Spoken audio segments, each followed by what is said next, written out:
Okay, here's a look at problem number 65 from the chapter review. Let's make a scatter plot of this data showing the relationship between time and position. Here's my t-axis, here's my s-axis. And at 0, let's call this, I'm going to need a,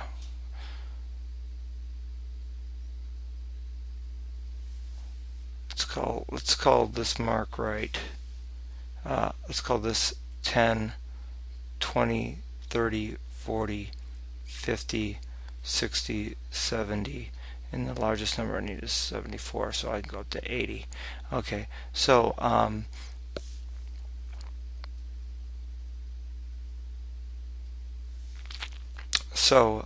at time equals 0, I'm at 10.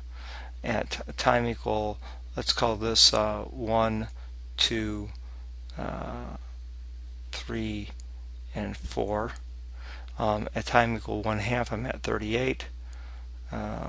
Be about there. Oops, there.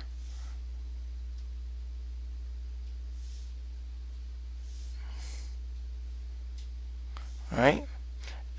At time equal 1, I'm at 58. About there. At time equal 1.5, I'm at 70. At time equal 2, I'm at 74. At time equal 2.5, I'm back at 70. At 3, I'm at 58. At 3.5, I'm at 38. And at time equal 4, I'm at 10. Okay. And then the next thing they would like us to do is to, in part B, find the average velocity between consecutive points. Well, the average velocity between these 2 points is going to be 38 minus 10 divided by 0.5 minus 0. And that's going to be 28 divided by 1/2, or 14.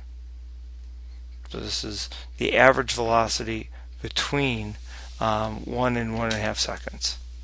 Okay, between 1/2 and 1 seconds, I've got 58 minus 38 divided by 1 minus 1/2.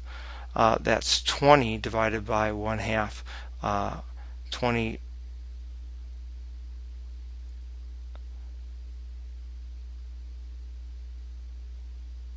20 divided by 1/2 is 40. Did I do this one right? 38 divided by, or minus 10 is 28. 28 divided by half is actually 56. Sorry. Okay, the next gap here is between 1 and 1.5. It's 70 minus 58 divided by 1.5 minus 1. That's 22 divided by 1/2, which is 44. Now between these two, there's a difference in the positions of 4 divided by 1/2, so that's going to be 8. In this gap, we've got another, this is 70 minus 74 divided by 1/2. So this is negative 4 divided by 1/2. This is negative 8. Of course, this is what's happening as we're starting to go down on that. And on this, my slope here are starting to get negative, and so my average velocity should start getting negative. 58 minus 70 divided by 1/2. That's negative 12 divided by 1/2, which is negative 24. I think I made a mistake earlier. Yeah, this is positive 12 divided by, so this is actually positive 24 over here. Over here, 38 minus 58 divided by 1/2. That's 20 divided by 1/2. That's negative 20 divided by 1/2, negative 40. And then lastly, we've got 10 minus 38 which is 28 divided by 1/2, is negative 56. And so now we can make a scatter plot of the of these average velocities that we put in there. And so if I draw my axes here, and we'll continue to use the same scale for t, 0, 1, 2, 3, and 4. Halfway between 1 and 0 and a half is a quarter, and I'm up here at 56. This is 50, so 56 would be about there. In the next gap I have 40, which is right there. In the next gap I have 24. 24 is about there. In the next gap I have 8. That's between there, so 8 right there. My next gap is negative 8, and it's between 2 and 2 1/4. And then between 2 1/2 and 3 is negative 24. Negative 24 is about there.